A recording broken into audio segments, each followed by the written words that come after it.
Առավոտը զարթնել եմ։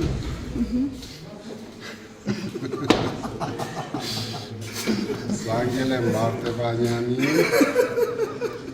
ասել եմ շտապ սկսի քայլերը։ Այսպես էր մեկ ամիս առաջ ռուսաստանցի գործարար Սամվել Կարապետյանն արձագանքել հարցին, թե կոնկրետ ինչ քայլեր է ձեռնարկել Կիպրոսի եւ Ռուսաստանի Դաշնության քաղաքացիությունից հրաժարվելու ուղղությամբ։ Նա 3 երկրի քաղաքացիություն ունի՝ Հայաստանի, Ռուսաստանի եւ Կիպրոսի Հանրապետության։ Վերջին 2 քաղաքացիություններից հրաժարվելու մասին Կարապետյանը սկսեց հայտարարել խորհրդարանի ընտրությանն ընդառաջ։ Նրա կուսակցության անդամները վստահեցնում էին, ընտրությունների ավարտից հետո Սամվել Կարապետյանը կունենա միայն Հայաստանի քաղաքացիություն։ Սամվել Կարապետյանը 2 ամսից, երբ կընտրվի վարչապետ, կունենա 1 Հայաստանի Հանրապետության քաղաքացիություն։ Նախընտրական շրջանում դա ունեցել է այն հետևյալ տրամաբանությունը, որ ինքը պատրաստ է գալ պայքարել մինչև վերջ եւ հասնել իշխանափոխության։ Այն դեպքում, երբ իրականում պարոն Սամվել Կարապետյանը շատ լավ հասկանում էր, որ դա անհնար է։ Կարապետյանը չի էլ գնացել քաղաքացիությունից հրաժարվելու քայլին, հիմա էլ չի գնա, քանի որ պատճառներ չկան, նկատում են փորձագետները։ Չեմ կարծում, որ նախընտրական, հետընտրական, ոչ թե նախընտրական, այլ հետընտրական տրամաբանությունը թողնում է հնարավորություն պարոն Սամվել Կարապետյանի համար իրոք հրաժարվել Ռուսաստանի քաղաքացիությունից կամ Կիպրոսի քաղաքականությունից, որովհետև դրա համար ուղղակի չկան պատճառներ իր համար։ Ինչու Ռուսաստան, ինչու Կիպրոս հարցը չէ առաջանում, որտեղ պարոն Կարապետյանի կարողությունը առաջին դեպքում Ռուսաստանում է հիմնականում, իսկ ֆինանսական կարողությունը հասկանալի է Կիպրոսի օֆշորներում է։ Դա կարող ենք հասկանալ ենթադրել։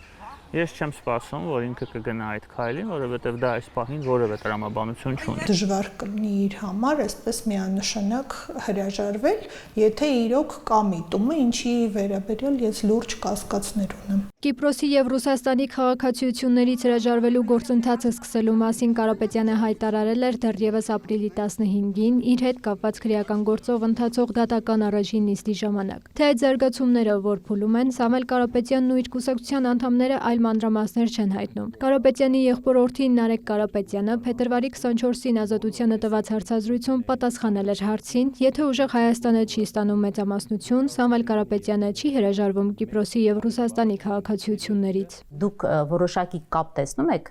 քաղաքացիությունից հրաժարվելու եւ ընտրական արդյունքների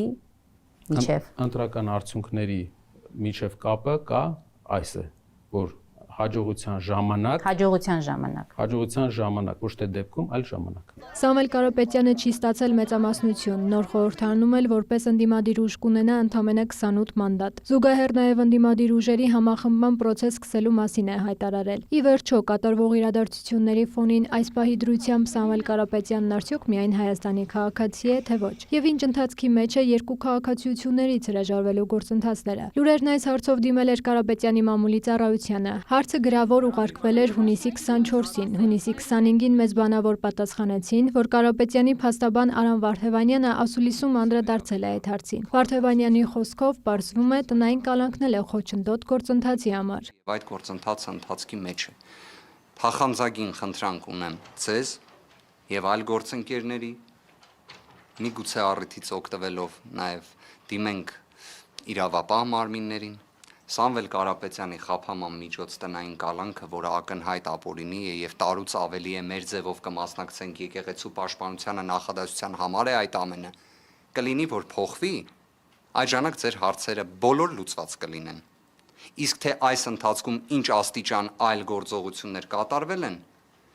պարզապես կարծում եմ ողջամիտ է ասելը, որ դրա մեջ կա նաեւ անձնական որոշակի տվյալներ։ Մենք շատ հայտարարություն ենք լսում եւ լսելու, որոնք իրականության հետ որևէ առնչություն չունեն։ Արդյոք Կիպրոսի եւ Ռուսաստանի քաղաքացիություններից չհրաժարվելու համար Կարապետյանն այլ պատճառներ ունի։ Կան այս պահին ընթացող գործեր, որոնցում նա որպես տարբեր պետությունների քաղաքացի է հանդես գալիս։ Ինչ դատական գործերի մասին է խոսքը։ Մի դեպքում Սամվել Կարապետյանը դատական հայց ունի ընդդեմ Ֆրանսիայի, մյուս դեպքում ընդդեմ Հայաստանի։ Ֆրանսիայի դեմ Կարապետյանը դատական հայց է ներկայացրել ներդրումային վեճերի կարգավորման միջազգային կենտրոն։ Վեճը առնչվում է Իրինա Մարիա կոչվող վիլային։ 120 միլիոն եվրո արժողությամբ առանձնատունը գտնվում է ֆրանսիական Ռիվերայում։ 2024-ին ֆրանսիական դատարանը սառեցրել էր Կարապետյանի սեփականության իրավունքը այդ առանձնատան եւ դրա շուրջ գտնվող 3 հեկտար հողատարածքի նկատմամբ։ Գրավ է, որ այստեղ Սամվել Կարապետյանը հանդես է գալիս որպես Հայաստանի քաղաքացի եւ հողում է կատարում Ֆրանսիայի եւ Հայաստանի միջև 1995-ին ստորագրված ներդրումների փոխադարձ խրախուսման եւ պաշտպանության համաձայնագրին, որը պահանջում է չզրկել ներդրողներին գույքից եւ չազգայնացնել այն, բացառությամբ օրենքով սահմանված հանրային շահի պարագայում։ Ներգրավված է կոնկրետես գործով ռուսական Գազպրոմ ընկերությունը եւ Գազպրոմի տարբեր այսպես դեմքերի նկատմամբ ի թիվս այլոց նաև Ալեքսեյ Միլլերի Գազպրոմի գործադիր տնօրենի տարբեր պատժամիջոցներ են եվրոպական տարբեր պետություններ կիրառել, նաև Ամերիկայի Միացյալ Նահանգները, նաև Եվրոպական միությունը եւ հետեւաբար այստեղ Ռուսաստանի քաղաքացիությունը վկայակոչելը հղի է իրավական եւ այլ լուրջ ռիսկերով եւ հետեւաբար հասկանալի է նաեւ հաշվի առնելով հայ-ֆրանսիական պայմանագիրը, որի հիման վրա այդ հայցը ներկայացրել է Սամվել Կարապետյանը կոնկրետ տվյալ միջազգային կենտրոն, հասկանալի է, թե ինչու է Հայաստանի քաղաքացիությունը վկայակոչվում։ Ֆրանսիայի այդ առանձնատան գործի հետ կապված The Insider-ը մայիսի 25-ին մանրամասներ էր հրապարակել։ Պարզվում է 2016-ին միլիարդատեր Սամվել Կարապետյանը Գազպրոմի կառույցներից ստացել է չափահովված վարկեր ֆրանսիական իր վիլայի պարտքերը մարելու համար։ Ըստ պարբերականի Ռուսաստանի նախագահ Վլադիմիր Պուտինի ընկերուհին եւ նրա 2 երեխաների մայրը Ալինա Կաբաևան ժամանակ է անցկացրել այս առանձնատանը։ Վիլան ծառայել է որպես վարկերի գրավ, չնայած սեփականության պարտքերը գերազանցում էին դրա արժեքը։ Այսպիսով առանձնատունը նվիրել են Կարապետյանին, հարկատուների եւ գազ արտադրողների հաշվին։ Մինչդեռ Գազպրոմը ըստ էության նրան նշանակել է որպես սեփականության անվանական սեփականատեր։ Փաստաբանները իրեն խորհուրդ են տվել հանդես գալ այն քաղաքացիությունը, որը տվյալ դեպքում ավելի է մեծացնում շանսերը հասնել հաղթանակի դատական վճռի, որը բերելու է իրենց հաղթանակ։ Հասկանալի է, որ Ռուսաստանի անձնագիրը այսօր դա մեծ խնդիր է։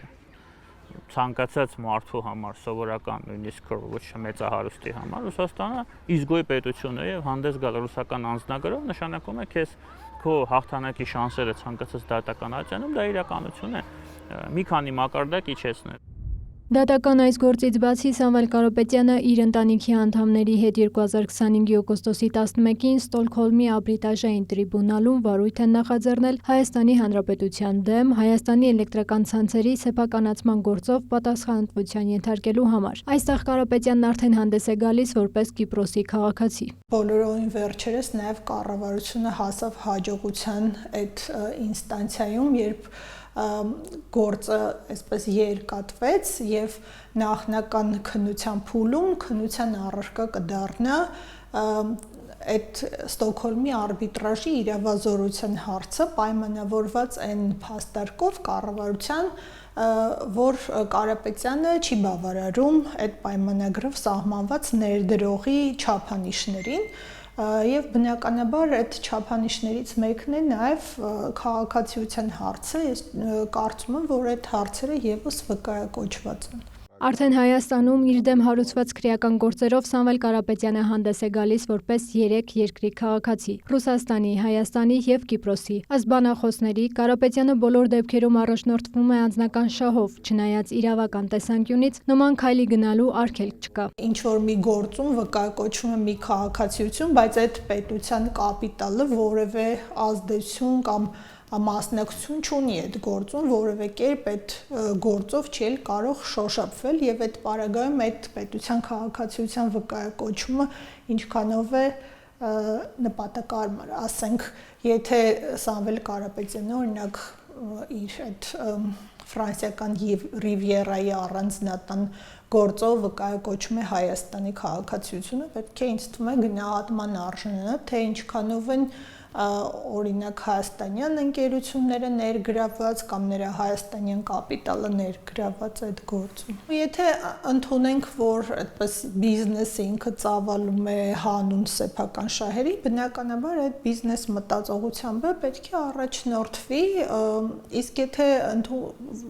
առաջնորդվենք այն այսպես տեղեկություններով, հա, որ միգուցե եւ այլ անձինք են կանգնած այդ բիզնեսների հետևում եւ ինքը պարզապես այդ